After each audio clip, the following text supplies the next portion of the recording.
الله أكبر الله أكبر الله أكبر لا إله إلا الله الله أكبر الله أكبر ولله الحمد الله أكبر الله أكبر الله أكبر لا إله إلا الله الله أكبر الله أكبر ولله الحمد. إن الحمد لله نحمده ونستعينه ونستغفره ونستهديه ونعوذ بالله من شرور أنفسنا ومن سيئات أعمالنا من يهده الله فهو المهتدي ومن يضلل فلن تجد له وليا مرشدا وأشهد أن لا إله إلا الله وحده لا شريك له وأشهد أن سيدنا وحبيبنا وقدوتنا محمدا عبد الله ورسوله صلى الله عليه وعلى آله وصحابته ومن اهتدى بهديه وقتفى أثره إلى يوم الدين. أما بعد، louange et gloire à Allah, le miséricordieux, le tout miséricordieux, le très miséricordieux. Que la paix, le salut et la bénédiction d'Allah soient sur le prophète de l'islam, le prophète Muhammad sallallahu alayhi wa sallam, sur sa famille, sur ses compagnons et sur tous ceux qui suivent et suivront ses enseignements et sa voie jusqu'au jour du jugement dernier. Chers fidèles, avant tout propos, nous vous adressons la salutation de l'islam, la salutation du paradis, et nous vous disons Assalamu alaikum wa rahmatullahi wa barakatuh. Que la paix et la bénédiction d'Allah soient sur vous, quel que soit l'endroit où vous êtes, et vous nous suivez sur la Sunna TV. Qu'Allah subhanahu wa ta'ala vous comble de ses bienfaits, de sa grâce, de sa bénédiction, qu'il nous oriente tout au long de notre vie vers le bon et le droit chemin. Chers téléspectateurs, depuis quelques jours, le gouvernement a lancé les campagnes électorales. Et c'est le sujet d'actualité partout, dans tous les médias, dans tous les enclos, dans tous les ruelles, dans toutes les maisons. Il est évident qu'au niveau de la Sunna TV, nous en parlons aussi. Il faut dire le point de vue de l'islam par rapport à l'élection, par rapport d'abord à la démocratie et l'élection législative. Quelle est sa place en islam et comment est-ce que le musulman doit se comporter face à cette élection. D'abord, il faut signaler que la démocratie, selon l'islam,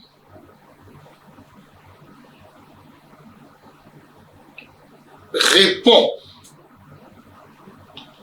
à un principe islamique, mais pas dans le sens exact de ce principe. Puisque la démocratie est basée sur l'échange entre les peuples, l'échange entre les composants d'une institution, c'est-à-dire ne pas accepter une idée individuelle, la dictature, le fait de chercher à imposer individuellement ses idées. C'est ce que la démocratie combat. La démocratie appelle à la concertation face à toute situation et à toute idée. Et c'est ce que l'islam en réalité aussi dit. L'islam nous invite à la concertation comme Allah subhanahu wa ta'ala s'est adressé au prophète Muhammad sallallahu alayhi wa sallam et en l'occurrence toute la communauté de l'islam. Elle a dit « Washawirhum fil amr » concerte-les sur l'affaire, sur toute situation, toute circonstance.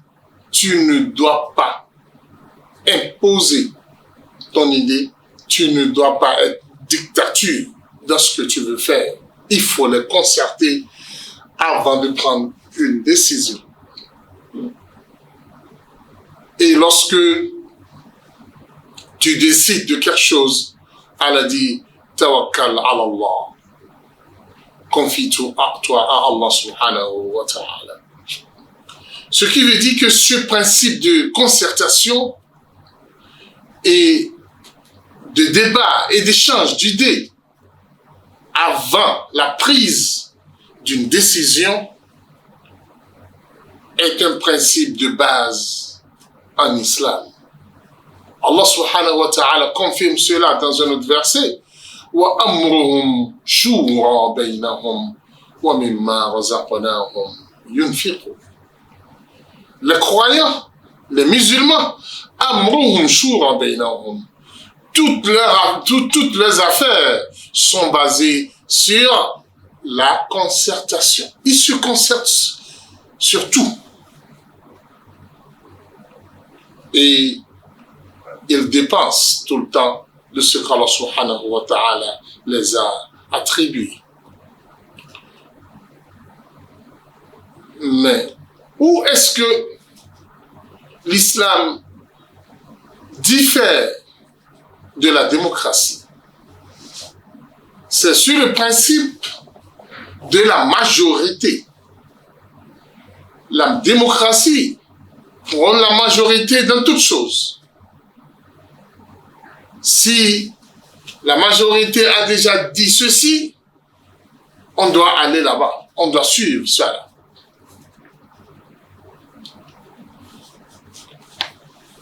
Ce que l'islam n'accepte pas, c'est que, oui, la majorité, quand le sujet est véridique, quand le sujet gagne la satisfaction de tout le monde.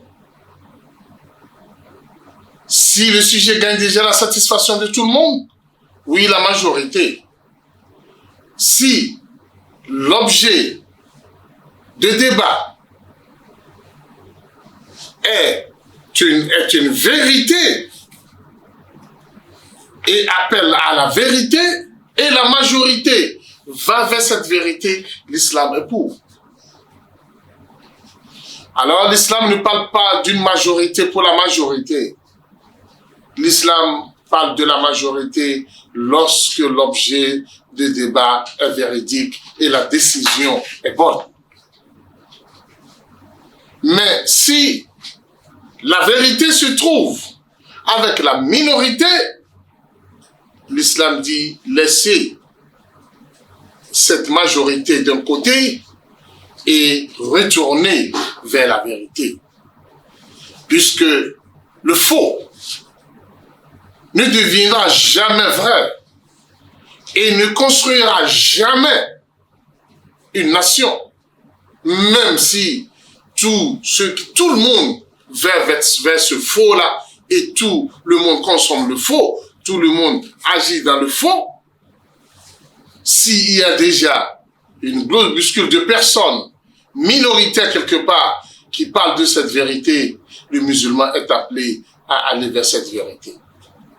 L'islam conseille cette vérité et non regardez la majorité. Allah subhanahu wa ta'ala dit وَمَا أَكْثَرُ النَّاسِ وَلَوْ حَرَصْتَ بِمُؤْمِنِينَ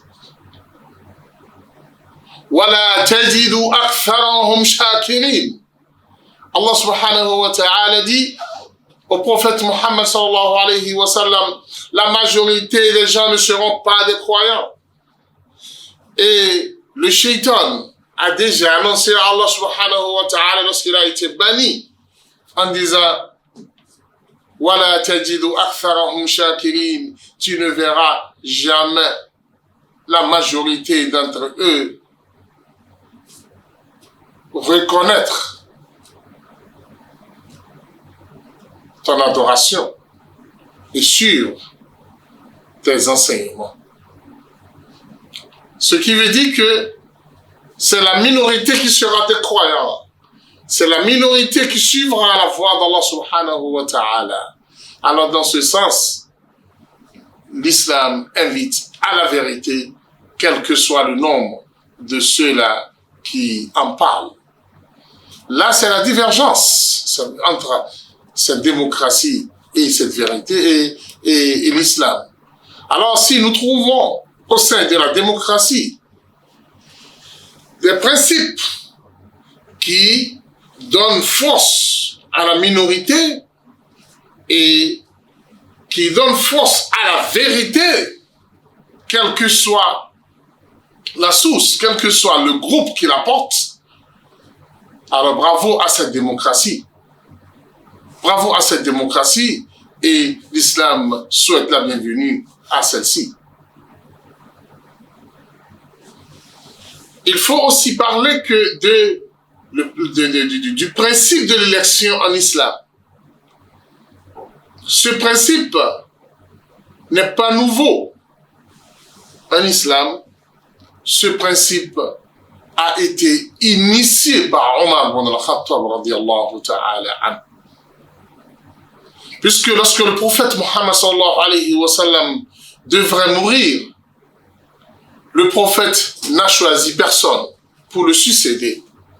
Mais le prophète Muhammad sallallahu alayhi wa sallam a émis des bases de choix. Il a aussi donné des signes de celui qui mérite ce choix parmi ses compagnons. Le prophète Muhammad sallallahu alayhi wa sallam, chaque fois qu'il parle, il dit Abu Bakr et moi nous sommes sortis, Abu Bakr et moi nous sommes rentrés, Abu Bakr et moi nous avions fait. Et lorsque le prophète Muhammad sallallahu alayhi wa sallam était malade,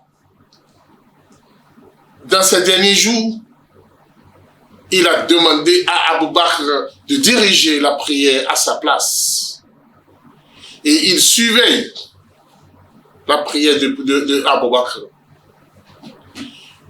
Et le prophète Muhammad sallallahu alayhi wa sallam a demandé de fermer les différentes portes qui rentrent dans sa mosquée. À part les portes principales, il y avait d'autres petites portes que chacun avait créées pour entrer dans la mosquée. Le prophète a demandé de fermer toutes ces portes à l'exception de la porte de Abu Bakr.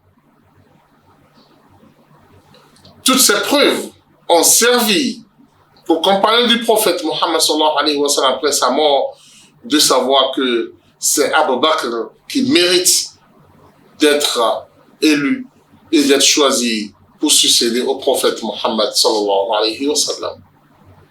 Lorsque Abu Bakr devrait mourir, qu'est-ce qu'il a fait?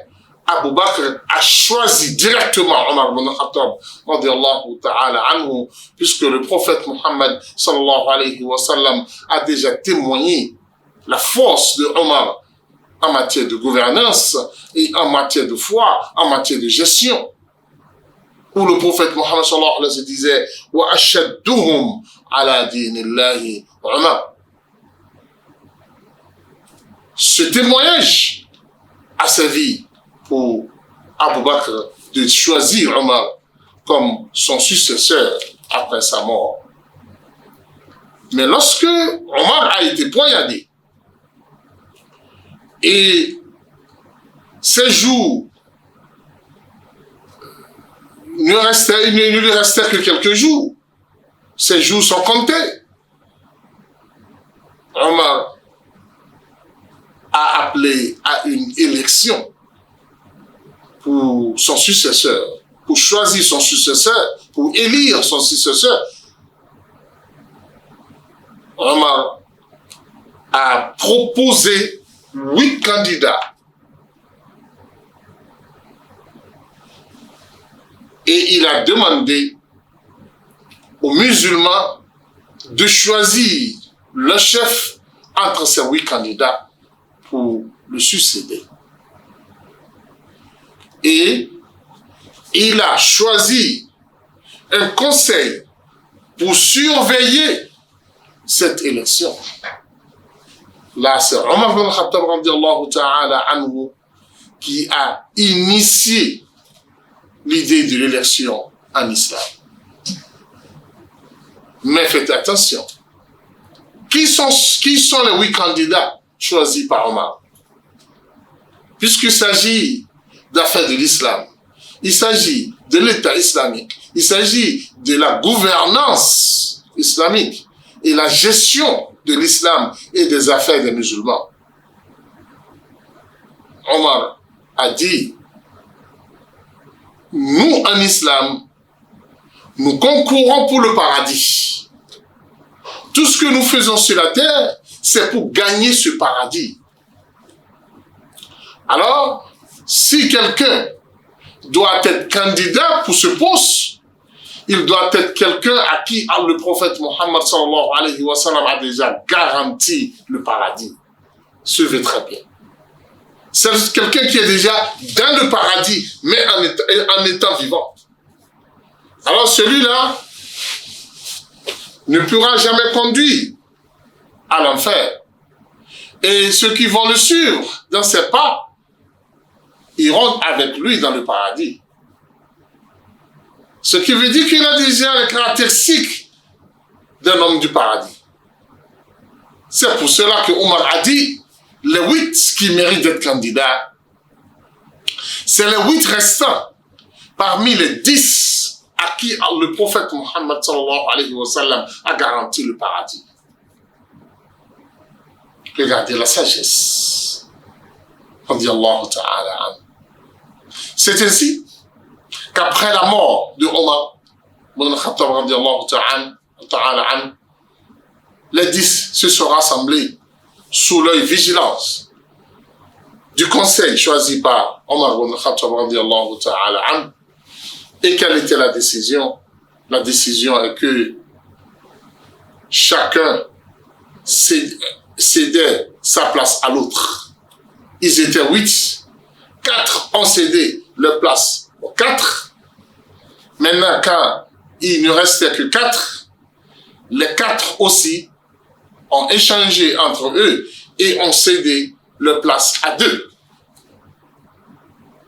Il ne restait que Ali et Othman. Et c'est entre ces 2 que les musulmans ont choisi, ont choisi leur chef. Sous la vigilance maintenant des 6 restants. Parce que c'est les 6 qui ont cédé leur place, qui se sont transformés maintenant à un conseil d'élection. Puisque ce sont eux qui sont maintenant concernés. Parce que c'est eux qui ont choisi les 2 qui sont là. Et ils sont appelés maintenant à surveiller rigoureusement le choix de leur calife. Ce qui a fait que finalement, ils voyageaient, rencontraient les gens dans leur maison, dans leurs enclos, un peu partout, dans la mosquée. Ils discutaient avec les gens pour voir la tendance. Et le choix était tombé sur Othman ibn Affan radiyallahu ta'ala anhu. Voilà comment est-ce que l'élection a été lancée en islam. Ce qui veut dire que le choix d'un candidat à travers l'élection n'est pas une chose mauvaise en islam. L'islam appelle à cela quand les circonstances la demandent. C'est pour cela que le temps du prophète, c'était différent. Le temps de Omar, le choix direct, parce que pour Omar, c'était un choix direct, mais pour choisir après Omar, ça a été une élection. Pour dire que l'islam nous donne ces différentes options. Quand il s'agit de l'élection, chers téléspectateurs, nous sommes dans ces jours au Bénin, dans la campagne électorale. Une campagne électorale pour choisir les représentants du peuple à l'Assemblée nationale. Cette élection est communément appelée élection législative. Par rapport à ce nom, l'islam n'est pas d'accord. L'islam ne soutient pas ce nom. Puisqu'en islam, seul Allah subhanahu wa ta'ala a le droit de légiférer. Seul Allah et le prophète Mohammed sallallahu alayhi wa sallam sont appelés législateurs. Puisque ce sont eux qui vont légiférer ce qui concerne la religion, la prière, la zakat et tout ce qui concerne. Parce que l'adoration d'Allah, seul Allah peut nous dire comment est-ce qu'on peut l'adorer. La soumission à Allah, au prophète Mohammed sallallahu alayhi wa sallam, la gestion des affaires individuelles et collectives, seul Allah et le prophète Mohammed sallallahu alayhi wa sallam peuvent nous donner la loi, nous donner les lois par rapport à cela. Et le Coran l'a dit, وَمَنْ لَمْ يَحْكُمْ بِمَا أَنزَلَ اللَّهُ فَأُولَٰئِكَ هُمُ الْفَاسِقُونَ. Dans un autre verset, فَأُولَٰئِكَ هُمُ الظَّالِمُونَ فَأُولَٰئِكَ هُمُ الْكَافِرُونَ. Allah les a appelés. Ils sont des pervers, ceux-là qui ne jugent pas par les révélations d'Allah. Allah les a appelés pervers dans un verset. Il les a appelés mécréants dans un verset. Il les a appelés injustes dans un autre verset.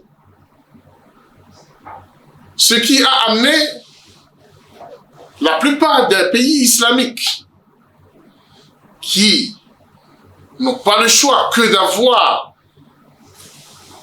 une assemblée générale du peuple. Ils sont obligés, comme le cas de l'Égypte, d'appeler cette élection l'élection du peuple. Et ils appellent l'Assemblée générale le Conseil du peuple. Pour éviter cette affaire du législateur. Pour permettre à cette Assemblée d'avoir sa place dans la communauté musulmane, dans un pays à majorité islamique. Un pays majoritairement musulman. En Arabie Saoudite, quand ils font ces élections, c'est l'élection, on appelle cela, le conseil de la communauté. C'est une assemblée de la communauté, parce que c'est là où on permet à la communauté d'échanger, de se concerter. Au Koweït, là-bas c'est Majlis Shura. C'est le conseil de Shura, de concertation. Ou bien c'est en Arabie Saoudite Majlis Shura et au Koweït Majlis Ummah, conseil de la communauté. Alors tout cela pour ne pas heurter la loi et les enseignements, pour ne pas se heurter contre les enseignements islamiques, puisque le conseil va siéger Mais il ne faut pas que déjà, de l'extérieur, le Conseil porte un nom qui offense l'islam. Mais dans le cas de notre pays, où nous, ce n'est pas l'islam qui est la religion de gouvernance, et comme c'est la laïcité qui est prônée dans notre pays, utiliser l'élection législative ne crée pas un souci parce que on ne légifère rien pour la religion. On légifère pour ce que les gens veulent et pour répondre aux besoins des gens. Et comme on a déjà dit que c'est la séparation de l'État et de la religion, alors les gens sont en train d'agir selon ce que leur tendance leur dit. Mais il faut reconnaître que bien qu'on a choisi la laïcité, il faut reconnaître que en Afrique, cette laïcité continue toujours à ne pas donner son sens réel. Puisque aucun Africain ne peut vivre sans une religion. Ce qui met à mal cette affaire de laïcité qu'on dit tout le temps, et on le dit en cas de besoin, mais sur le terrain, on ne voit aucune laïcité. Qu'Allah subhanahu wa ta'ala nous donne la bonne compréhension de notre religion, qui nous facilite l'application de sa parole et de celle du prophète Muhammad sallallahu alayhi wa sallam. Assalamu alaikum warahmatullahi wabarakatuh. Ìkànnì tẹ́ ń wò yìí náà ní ìkànnì Sunna TV. Níbi tí àwọn onímọ̀ ti ń tẹ ìmọ́lẹ̀ sórí ẹ̀sìn Islam látọ̀rí Sunna TV. Ìmọ́lẹ̀ nínú Sunna Nabi Muhammad sallallahu alayhi wa sallam. Ní gbogbo ìgbà ní kẹ́ ẹ máa wò wá tí ẹ sì máa rí ẹ̀kọ́ ẹ̀sìn kọ́ lórí ìkànnì yìí náà ni o. Òun ló múlẹ̀ rẹ̀kẹ̀tẹ̀ yàtọ̀ yìí. Gbogbo mùsùlùmí lọ́kùnrin àti lóbìnrin, ẹ jẹ́ ká máa wo Sunna TV. Ẹ jẹ́ àwọn ọmọ wa náà máa wo Sunna TV kí wọ́n lè bá ní ìmọ̀ tó péye nípa Sunna. Ìkànnì tó ń tàn mọ́lẹ̀ sínú ẹ̀sìn ni Sunna TV Yorùbá. Ẹ máa wò wá ní gbogbo ìgbà kẹ́sì máa kó ẹ̀kọ́ tó péye nípa Sunna.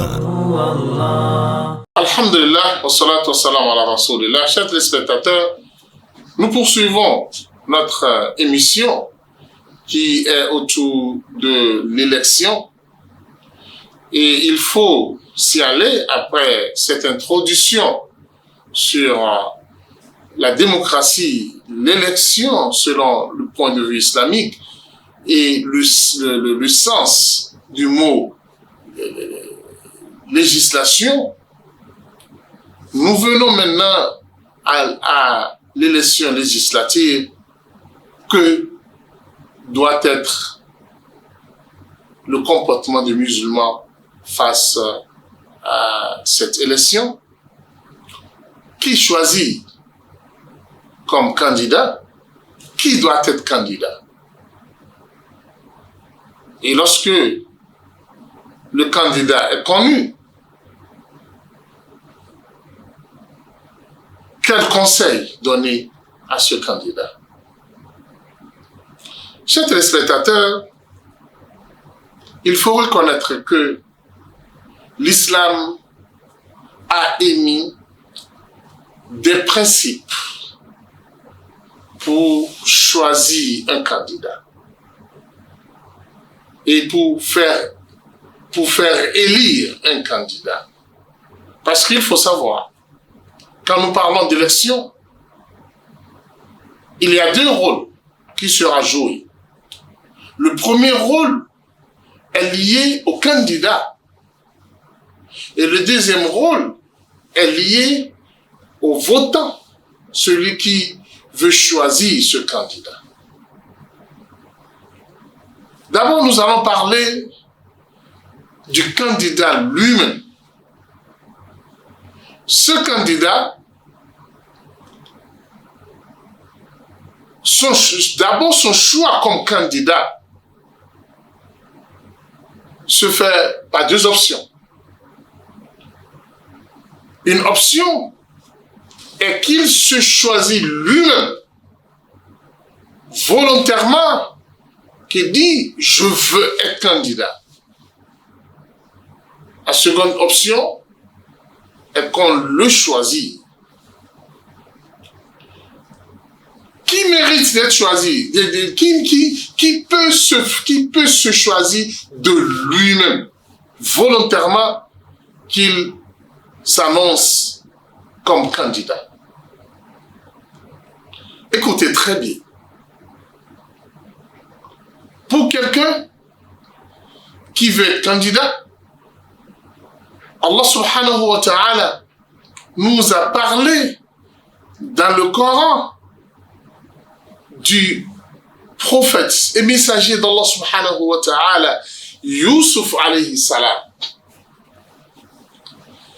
qui s'est fait élire lui-même, qui s'est fait choisir en présentant ses potentialités.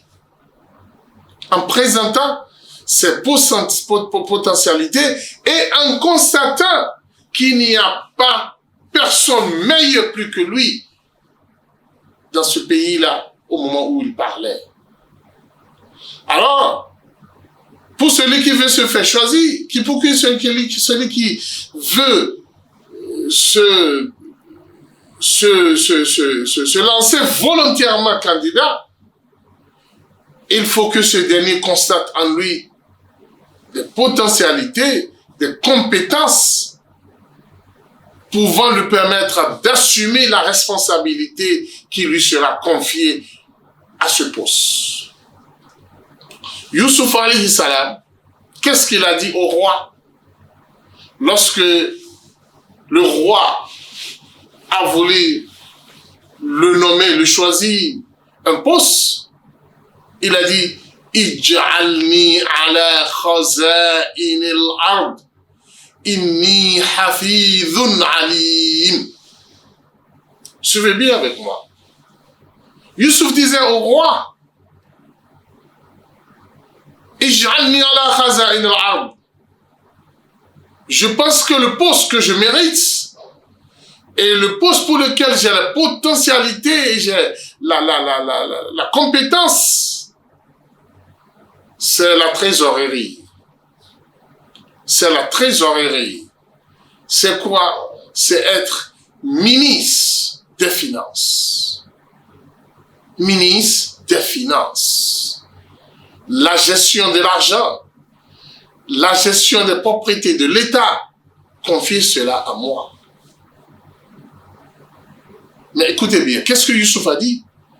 Youssouf a justifié ce choix. Il a justifié le choix et tout le monde était unanime sur ce choix. Il a dit « Fa'inni hafidun alim » J'ai deux caractères de tout celui qui veut occuper ce poste. Et je me vois meilleur pour cela. D'abord, il est le seul croyant en Égypte en ce temps.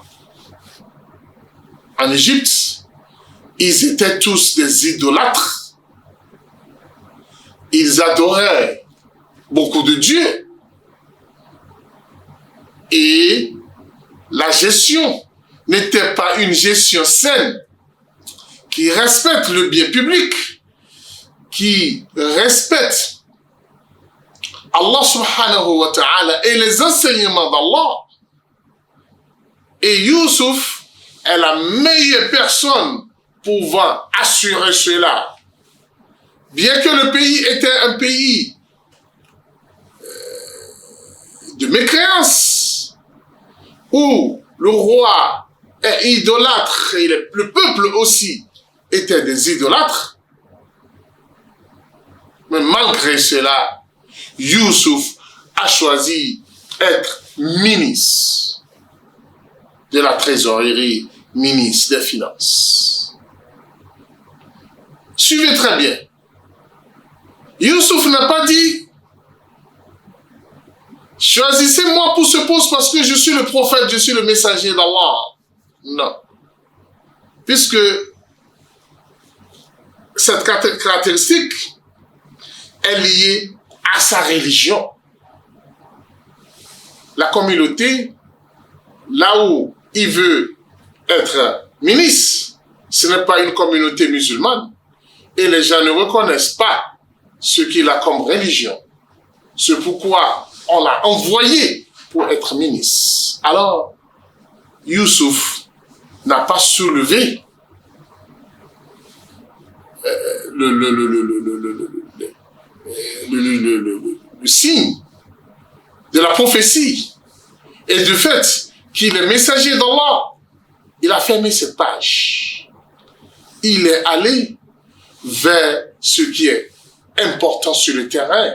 Et ceci pourquoi il s'entend avec les autres par rapport à la gestion financière d'un pays. Youssouf n'a même non plus regardé sa beauté. Il n'a pas dit, vous me regardez bien, vous me voyez bien, je suis le plus beau de vous tous. Quand je m'habille, je sors, les gens me prennent comme un ange. Sa beauté ne sert à rien en matière de gestion de l'argent. Ce qui a fait que Youssouf n'a jamais parlé de cela. Youssouf est issu de l'une des familles nobles de son temps. Il est de la famille de la prophétie. Son papa est prophète, son arrière-papa est prophète. Ils sont tous aimés par Allah subhanahu wa ta'ala. Youssouf n'a pas dit, choisissez-moi parce que je suis le bien-aimé d'Allah. Voilà ma place, voilà notre maison, voilà notre renommée. Non. Youssouf sait que la gestion de l'argent a besoin de caractéristiques. Quelles sont ces caractéristiques? Youssouf dit, Inni hafidun alim. J'ai 2 caractéristiques pour vous permettre de gérer bien votre argent. Premier caractère, Inni hafid. J'ai la connaissance, la compétence de préserver l'argent, de surveiller l'argent, de ne pas dilapider l'argent, de ne pas laisser l'argent va dans n'importe quoi. Je suis là pour surveiller l'entrée et la sortie de votre argent. Je vais vous amener à manger le halal. Tout ce que vous allez gagner et tout ce que vous allez dépenser sera préservé, sera surveillé. Premier caractère. Deuxième caractère, alim, la science, le savoir. En ce qui concerne l'argent, je connais le principe. Je connais le commerce. Je connais la gestion des finances. De là, nous devons tirer comme leçon que celui qui veut être candidat à un poste doit avoir la maîtrise, la compétence nécessaire pour ce poste. Parlant de la législation, celui qui veut être candidat doit être un connaisseur de l'hémicycle, un habitué de l'hémicycle, quelqu'un qui connaît comment réfléchir et initier des lois, comment défendre une loi, même s'il n'est pas habitué de l'endroit, il a la connaissance par rapport à cela, il a la compétence de pouvoir défendre ces lois. On ne va pas là-bas juste pour porter le nom. On ne va pas là-bas pour des intérêts personnels. Si vous allez là-bas pour ces intérêts et vous annoncez volontairement, je pense que c'est une grave erreur. que vous allez assumer devant Allah subhanahu wa ta'ala. Le candidat peut aussi être choisi. Le candidat peut être choisi lorsque nous constatons en lui les caractères nécessaires pour ce poste. Suivez très bien le cas de Moussa alayhi salam. Moussa, lorsque il avait quitté l'Égypte, il s'est dirigé vers Madian et il est arrivé à un endroit où les gens abreuvaient leurs bestiaux ou bien le mouton, les animaux. Et Moussa a porté un coup de main à deux filles qui étaient aussi des bergères. À la fin, qu'est-ce qui s'est passé? Les deux filles sont allées informer le papa et ont proposé à le papa Moussa pour diriger son troupeau. Parce que quoi? Inna khayra man ista'jarta laqawiyyun amin. Père, si tu veux confier tes troupeaux, ton travail, ce poste à quelqu'un, il faut que ce dernier ait deux caractères que nous avions vus sur cet homme. Cet homme a deux caractères nécessaires pour toute activité, pour un poste. Quels sont ces deux caractères que nous avions vus en lui?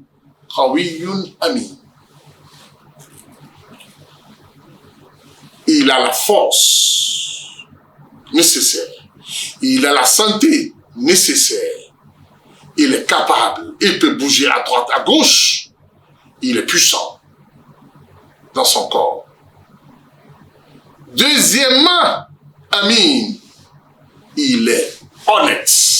Il a ce que nous appelons en islam al-amana, dont l'honnêteté est l'un de ses principes. Alors, nous retirons de cela deux principes dont nous devions constater sur un candidat avant de lui confier un poste. Ces deux principes sont, premièrement, ne choisissez pas pour un poste, ne choisissez jamais comme candidat quelqu'un qui est malade, quelqu'un qui est faible. Le prophète Mohammed sallallahu alayhi wa sallam a même déjà refusé cela. Lorsque l'un des compagnons du prophète Mohammed sallallahu alayhi wa sallam, en l'occurrence de Abu Dharr, est allé voir le prophète Mohammed sallallahu alayhi wa sallam pour lui dire: le prophète, je te vois choisir pour les différents postes des gens, mais moi aussi je suis là. Je suis un homme bon. Je peux t'assurer ce poste. Le prophète Mohammed sallallahu alayhi wa sallam a tapé à l'épaule de Abu Dharr. Il lui a dit: Ya Abu Dharr, innaka rajulun da'if. Abu Dharr, tu as la connaissance, tu as le savoir, mais tu es un homme faible. Tu n'as pas la force de gouverner. Tu n'as pas la force de gérer les situations. Tu as la connaissance, mais il te manque quelque chose d'important dans la gestion du pouvoir. C'est la force. c'est la capacité physique. C'est important. Et c'est à cela qu'Allah subhanahu wa ta'ala a référé lorsqu'Allah nous parlait dans le Coran du choix du roi pour les enfants d'Israël. Lorsque les enfants d'Israël ont demandé à Allah subhanahu wa ta'ala de leur choisir un roi, Allah a décidé, a décrété de leur choisir Talut comme étant le roi. Les enfants d'Israël ont répliqué. Comment est-ce que Allah subhanahu wa ta'ala peut choisir Talut? Mais il n'est pas riche celui-là. Il n'a pas assez d'argent, il n'a pas beaucoup d'argent pour gouverner. Quelle était la réponse d'Allah? Elle a dit, Inna Allah astafahu alaykum. C'est lui le choix d'Allah subhanahu wa ta'ala. Pourquoi? Zadahu Allahu bastatan fil ilmi wal jism. Allah a fait un choix pour nous enseigner la possibilité de choisir. Mais Allah a justifié le choix. Il dit, pour tout choix que vous voulez effectuer pour un candidat, regardez sa capacité physique d'abord. Parce que il doit travailler sur le terrain. Il doit veiller des fois. Il doit voyager d'un village à un autre, d'une ville à une autre. Mais s'il n'est pas en bonne santé, s'il n'a pas la capacité physique, en quelques jours, il va lâcher. C'est pour cela Allah a dit, Zadahu Allahu bastatan. Allah a élargi sa capacité physique. Et fil ilm aussi d'abord. Allah a élargi aussi sa capacité intellectuelle. Chers téléspectateurs, alors vérifiez toujours votre candidat que vous voulez choisir. Est-ce qu'il a ces deux caractères? Est-ce que physiquement il est fort? Est-ce que intellectuellement il est élevé? Parce qu'Allah parle ici de la largesse dans le savoir. Ce n'est pas, il a été à l'école, il sait parler le français. Est-ce qu'il est scientifiquement solide, compétent? Parce que quand vous ne comprenez pas les principes de la philosophie, les principes des sciences, vous ne pouvez pas gouverner. Vous ne pouvez pas gérer et diriger quoi que ce soit. Parce que quand vous avez les principes de la philosophie, les principes de la science, quel que soit le domaine, vous aurez la notion par rapport à la gestion de ce domaine-là. Mais lorsque vous êtes spécialiste d'un domaine et vous n'aviez pas les principes du savoir de la science, vous ne pouvez pas gouverner. Vous ne pouvez pas être candidat et chef à un poste lié à la gestion d'une institution. Parce que de nos jours, c'est les spécialités qui nous dirigent. Alors, lorsque vous êtes compétent dans cette spécialité, il faut que vous connaissiez ce que nous appelons culture générale, la culture de la science, pour que vous saviez comment diriger, comment gérer, et quel que soit le domaine, vous aurez toujours une notion. C'est pourquoi Allah parle de la largesse dans le savoir. Alors, chers téléspectateurs, si vous suivez avec moi, vous pouvez déjà savoir les principes que nous devons avoir au niveau de notre candidat que nous voulons soutenir. Il faut que ce dernier a le savoir. Il faut que ce dernier a la compétence. Il faut que ce dernier a la capacité physique.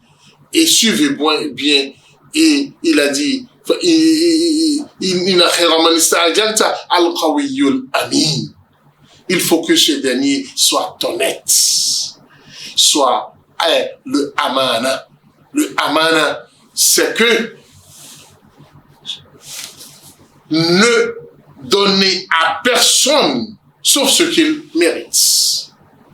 Et quand on vous confie quelque chose, vous ne jugez qu'après recherche approfondie et mettre chaque chose à sa place. Et ne donner à personne sauf ce qu'Allah subhanahu wa ta'ala lui a octroyé. Et ne utilisez lorsqu'on vous a choisi, sauf ce qui vous est attribué et ce qui est le bien public, vous ne pouvez jamais le toucher. Rappelez-vous bien, lorsque vous touchez un bien public, sachez que vous êtes en train de toucher le bien de combien de millions de personnes, et c'est ce que nous appelons al-ghulul. Wa man yaghlul yati bima ghalla yawm al-qiyamah. Celui qui mange le bien public viendra le jour de jugement dernier en tenant cela en main, et tout le monde va l'interpeller sur ce qu'il a pris comme un dernier public. Si vous suivez bien le principe important en islam est que le candidat est compétent et est légitime pour ce poste, c'est-à-dire il a les caractéristiques nécessaires, c'est lui la meilleure personne pour occuper ce poste. C'est en ce temps que l'islam nous demande de le prendre comme candidat pour pouvoir répondre à cela. Le prophète Mohammed sallallahu alayhi wa sallam, lorsqu'il a parlé à Abu Dharr en lui disant que ya Abu Dharr innaka rajulun da'if, tu es un homme faible, le prophète dit innaha amana. Le poste, la gestion d'une institution, être membre de cette gestion, le prophète dit c'est une amana. Vous devrez le préserver. C'est un dernier public. Et c'est un bien commun pour vous, pour Allah subhanahu wa ta'ala. Et ça mérite d'être préservé rigoureusement. Wa innaha yawm al-qiyamati nadamatun wa khizi. Et fais attention, parce que si tu gères mal, le jour de jugement dernier, tu vas regretter. Ce sera un grand regret pour toi et ce sera une humiliation pour toi le jour du jugement dernier. Sauf celui-là qui l'a pris par mérite et qui l'a rendu tel que cela se doit. Chers téléspectateurs, ce qui veut dire que si vous êtes candidat, sachez que vous êtes candidat parce que vous méritez. Et vous êtes candidat pour pouvoir assumer cette responsabilité telle que cela se doit. Chers téléspectateurs, alors voilà ce que l'islam nous enseigne. Le prophète Mohammed sallallahu alayhi wa sallam surveillait en chacun son domaine de compétence. Et c'est par rapport à cela qu'il choisit chacun. Le prophète sallallahu alayhi wa sallam disait de ses compagnons, Abu Bakr est le plus généreux d'entre vous. Omar est le plus dû et exact dans l'application de la parole d'Allah. Ousmane, dans la pudeur, est le plus pudique parmi vous. En matière de savoir, Mu'az bin Jabal est le mieux parmi vous qui en matière de connaissance. Zayd bin Thabit, en matière de l'héritage, si vous cherchez quelque chose par rapport à l'héritage, rapprochez-vous de lui. Si vous voulez connaître le Coran et lire bien le Coran, rapprochez-vous de Ubay ibn Ka'b. Et en matière de amana et d'honnêteté dans cette communauté, c'est Abu Ubaida ibn al-Jarrah. Chers téléspectateurs, alors, pour élire quelqu'un et pour choisir votre candidat, surveillez sur ce candidat ce qui suit. Le amana. Est-ce que c'est quelqu'un qui est honnête? Est-ce que c'est quelqu'un qui préserve le dernier public? D'abord, c'est ce point. Deuxième caractère à suivre et à surveiller sur votre candidat, est-ce qu'il est fort? Il est physiquement solide? Il a la capacité physique nécessaire? Est-ce qu'il connaît ce poste pour lequel il veut être élu? Il connaît l'hémicycle, il a la connaissance d'écrire une loi. Et s'il maîtrise la politique, chers téléspectateurs, et quand vous envoyez quelqu'un, surtout un musulman, chers téléspectateurs, vérifiez en lui son respect de la religion. Est-ce qu'il connaît que l'islam est une religion de globalité? L'islam ne laisse rien, ne minimise rien. L'islam prend tout en compte. Et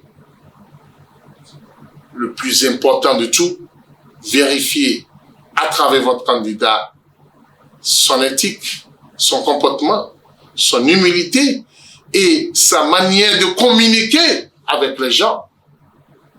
Si vous voyez en lui cela et vous le voyez comme étant quelqu'un qui va défendre votre intérêt religieux étant là-bas, vous aviez le droit de le choisir. Qu'Allah subhanahu wa ta'ala nous assiste. Allez participer au vote tranquillement, dans la paix, mais respectez les principes de l'islam par rapport au choix.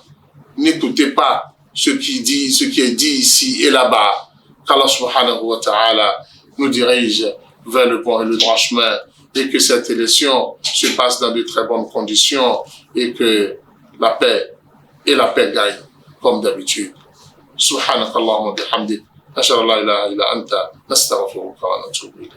الله أكبر الله أكبر الله أكبر لا إله إلا الله الله أكبر الله أكبر ولله الحمد الله أكبر الله أكبر الله أكبر لا إله إلا الله الله أكبر الله أكبر ولله الحمد.